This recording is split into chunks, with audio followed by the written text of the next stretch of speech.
says, can I save up expenses I don't need over the years, and then apply them in a particular year when to cut my tax exposure when I sell the property?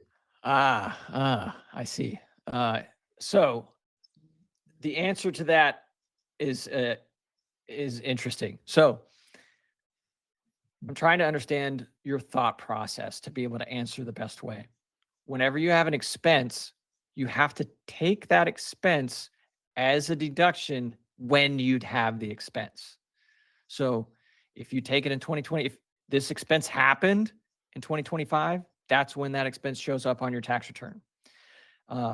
And that is because when you're doing these rentals, we think about it in business terms as cash basis.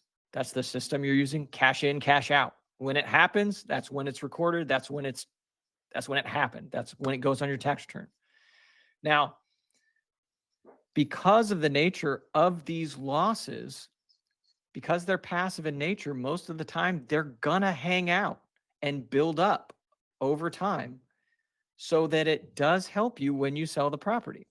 So unless you're a real estate professional status or some other thing we talked about that bridges those passive losses to be active and use them against your W-2 or whatever, in that case, yeah, you're using them up so they won't be around later.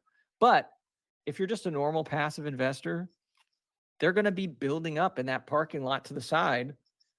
And so you're going to have a big pile of losses. So when you sell the property, they'll be there and you'll offset your gain.